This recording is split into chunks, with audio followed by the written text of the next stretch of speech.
बिस्मिल्लाहिर्रहमानिर्रहीम। अस्सलाम वालेकुम व्यूअर्स। आज हम आफाक सन सीरीज़ ग्रेड 7 के इंग्लिश सब्जेक्ट में unit number 6 the echoing green, जो कि विलियम ब्लेक ने लिखा हुआ है, एक नज़म है। इसकी हमने फुल यूनिट रीडिंग भी किया है और उसके साथ साथ क्वेश्चन आंसर यानी एक्सरसाइज भी किया हुआ है, और उसके बाद बुक एक्टिविटीज़ भी किए थे, लेकिन उसमें चंद पेजेस रह गए थे, जिसमें अब हम पेज नंबर 48 और पेज नंबर 49 करेंगे। तो वीडियो शुरू करने से पहले आप लोगों से रिक्वेस्ट की जाती है कि अगर आप लोगों को मेरे चैनल की वीडियो पसंद आती है तो आप लोगों से गुजारिश है कि आप लोग मेरा दूसरा चैनल है, उसका नाम है ओनली ग्रामर। अगर हो सके तो उस चैनल को भी सब्सक्राइब करें, क्योंकि उसमें हमने हर डिफिनीशन को डिफ़ाइन किया है 3 ज़ुबानों में से, यानी अंग्रेज़ी, उर्दू और पश्तो। तो चलते हैं सबक की एक्टिविटीज़ की जानिब। तो पेज नंबर 48 पर हमारा पहला topic regular and irregular verbs है। तो पहले हम रेगुलर और इर्रेगुलर वर्ब की डिफिनीशन के बारे में जानेंगे।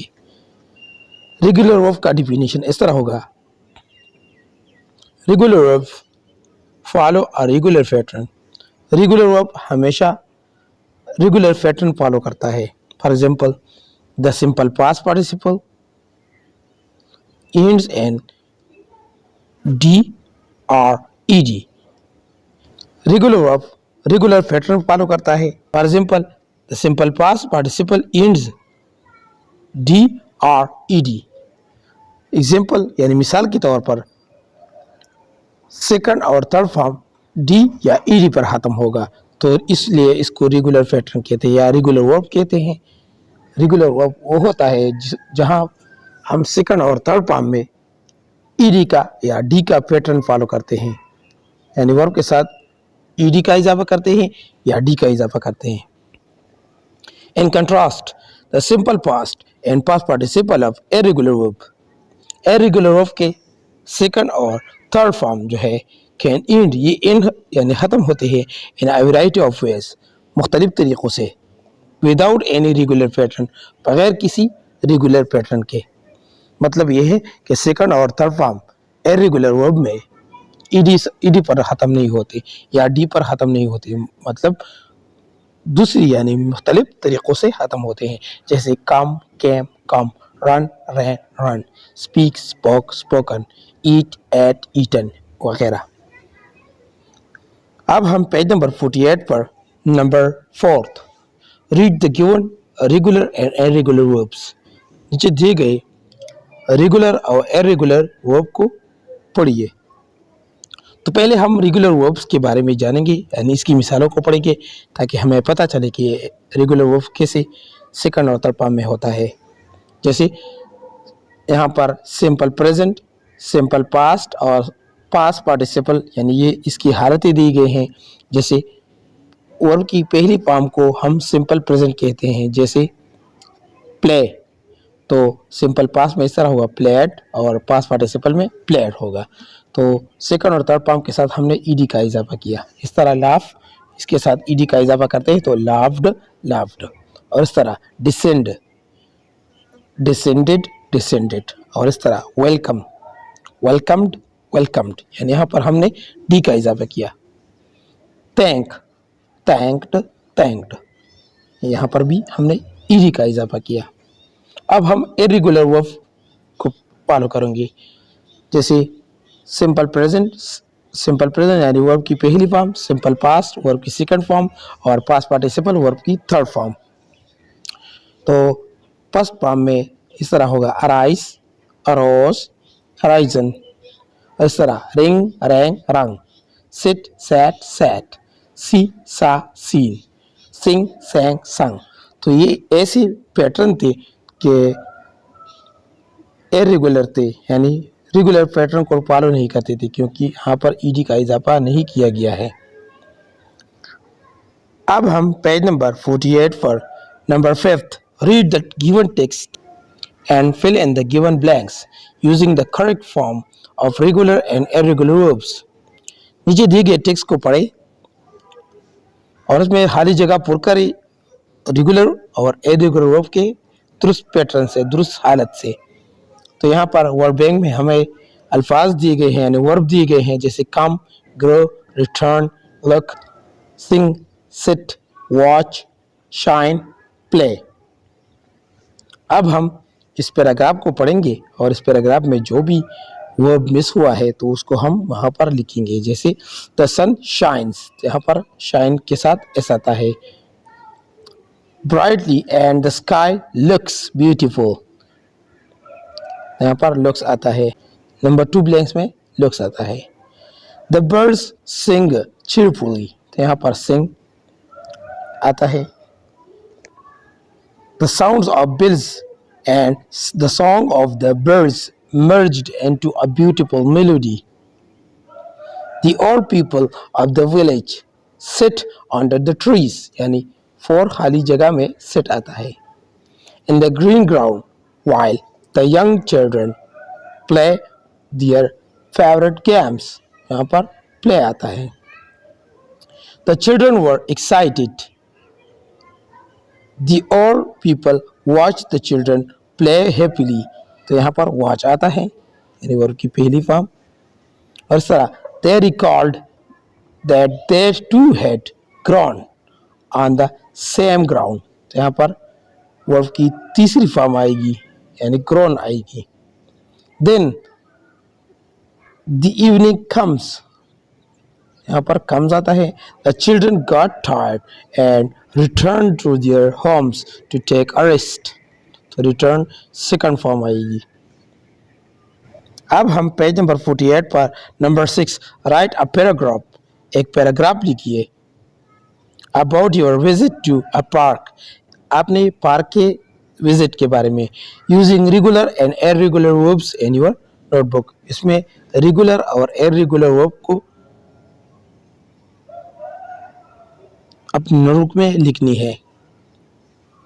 तो हमने यहाँ पर अपने विजिट के बारे में चंद जुमले लिखे हैं, यानी एक पैराग्राफ लिखा हुआ है, आप लोग भी उसे नोट कर ले। Once we visited to the park for refreshments.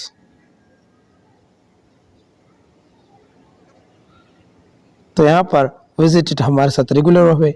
The park manager arranged the park with the beautiful birds. तो यहाँ पर अरेंज भी रेगुलर वर्ब है। We sat in the lawn, तो sat हमारे साथ एक इरेगुलर वर्ब है। The birds were chirping very loudly and beautifully. Many children were running here and there, तो यहाँ पर रनिंग भी हमारे साथ एक इरेगुलर वर्ब है। We also played volleyball, plate भी हमारे साथ एक रेगुलर वर्ब है। We enjoyed a lot, enjoyed भी हमारे साथ रेगुलर वर्ब है, लेकिन हमने 3 वर्ब को सर्कल किए हुए हैं। We came near the waterfall, came हमारे साथ एक इरेगुलर वर्ब है। We returned home with great pleasure and fun, तो यहाँ पर रिटर्न हमारे साथ फिर एक रेगुलर वर्ब आया हुआ है।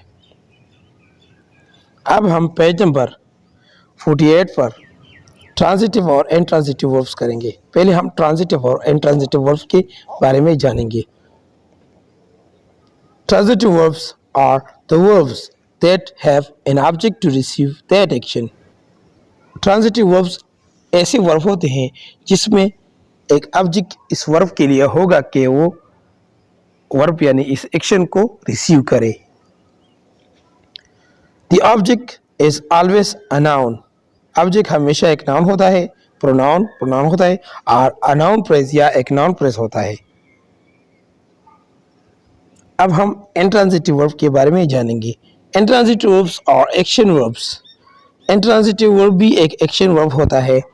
They do not have an object, इसमें कभी भी एक ऑब्जेक्ट नहीं होता रिसीविंग द एक्शन, कि इस एक्शन को रिसीव करे, यानी ये ऐसे वर्ब होते हैं, यानी इसके लिए ऑब्जेक्ट की ज़रूरत नहीं पड़ती। तो पेज नंबर 48 पर number 7, read the given text, नीचे दिए गए टेक्स्ट को पढ़े and notice the use of transitive and intransitive verb, और ट्रांजिटिव और इंट्रांजिटिव वर्ब के इस्तेमाल पर गौर करें। तो हम ये पैराग्राफ पढ़ेंगे और इसके बाद हम ट्रांजिटिव और इंट्रांजिटिव वर्ब के बारे में जानेंगे। Last Sunday I went to the nearby park with my family.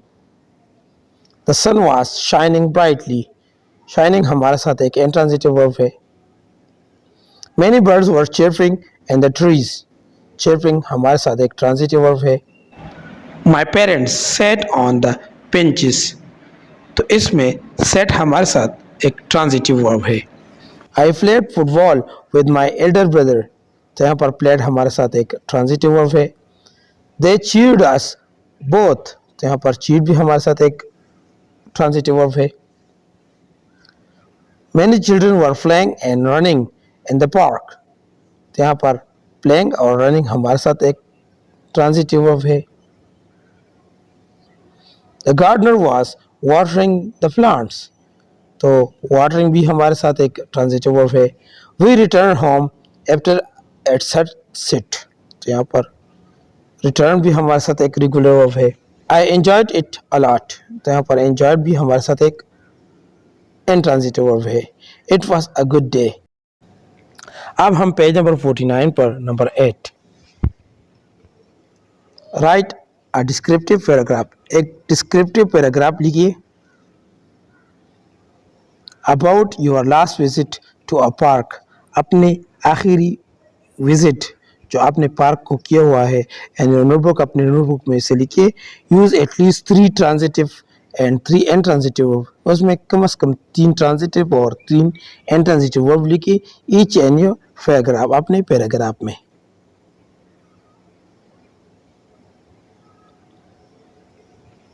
तो हमने एक पैराग्राफ लिखा हुआ है, आप लोग भी इसे नोट कर ले। जैसे once we visited to a park for refreshment. तो विजिटेड हमारे साथ ट्रांजिटिव वर्ब है। The park manager arranged the park with beautiful birds. तो arrange भी हमारे साथ एक ट्रांजिटिव वर्ब है। The birds were chirping very loudly and beautifully. तो chirping हमारे साथ एक intransitive verb है। Many children were walking here and there. तो यहाँ पर walking हमारे साथ एक intransitive verb है। We also played volleyball. We enjoyed a lot. तो enjoyed हमारे साथ एक intransitive verb है। We came near the waterfall. तो came हमारे साथ एक transitive verb है। We returned home with great pleasure and fun. तो इसमें 3 हमने transitive verb ऐड किए और 3 intransitive verb ऐड किए। अब हम पेज नंबर 49 पर राइट अ समरी, एक समरी लिखनी है। तो पहले हम समरी के बारे में जानेंगे कि समरी क्या होती है। A summary is a brief paragraph about a poem और अ टेक्स्ट। समरी एक मुख्तसर सा पैराग्राफ होता है एक नज़म के या एक सबक के। It describes the main idea of the poem. ये नज़म के मेन आइडिया को बयान करती है। There are a few instructions to write a summary. यहाँ पर चंद हिदायत है कि हम एक समरी लिख सकें। जैसे पेज नंबर 49 पर number 1, read the following steps to write a summary. नीचे दिए गए समरी को पढ़े कि आप एक समरी को लिख सकें।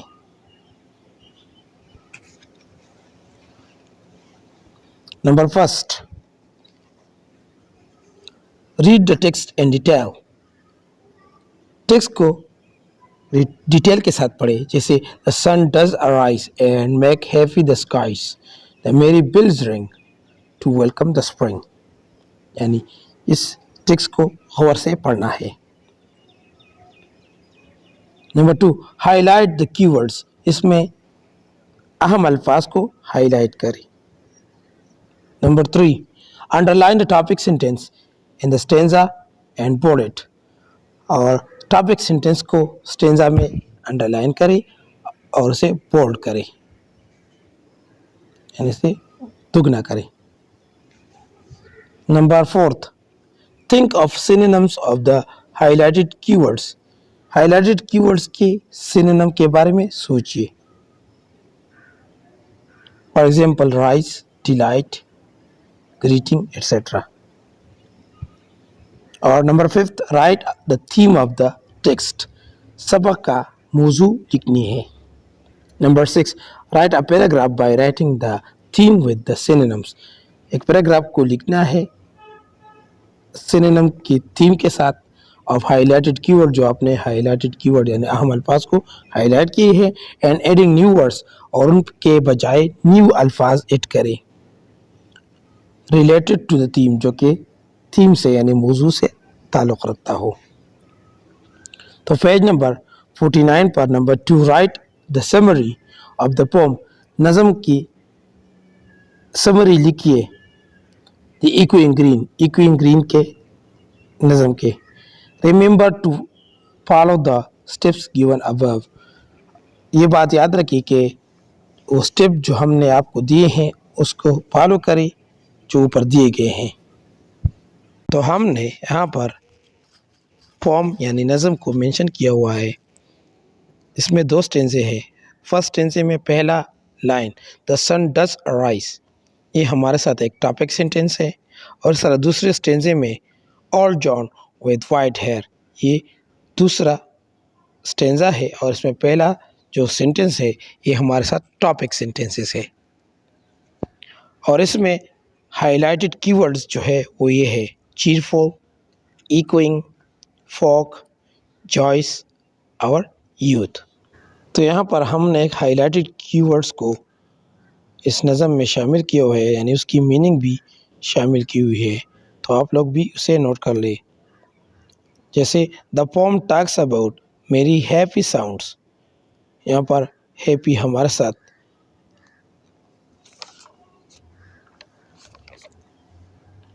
चीयरफुल के लिए ऐड किया गया है। And images which accompany the children playing outdoors. Then the old people, यहाँ पर folk के लिए यहाँ पर old people ऐड किए गए हैं। Happily remember the pleasant memories, तो इक्विन के लिए हमने यहाँ पर pleasant का लफ्ज़ मेंशन किया हुआ है। When they enjoyed playing with their friends during their own childhood with great happiness, तो यहाँ पर जॉयस के मतलब जॉयस के हैप्पीनेस मानी आई है, यानी सिनोनिम आई है। और इस तरह यहाँ पर यूथ के लिए हमने चाइल्डहुड मेंशन किया हुआ है। उम्मीद है आप लोगों को ये समरी समझ आई होगी। Thank you very much for watching. Don't forget to subscribe with Teacher Wine channel.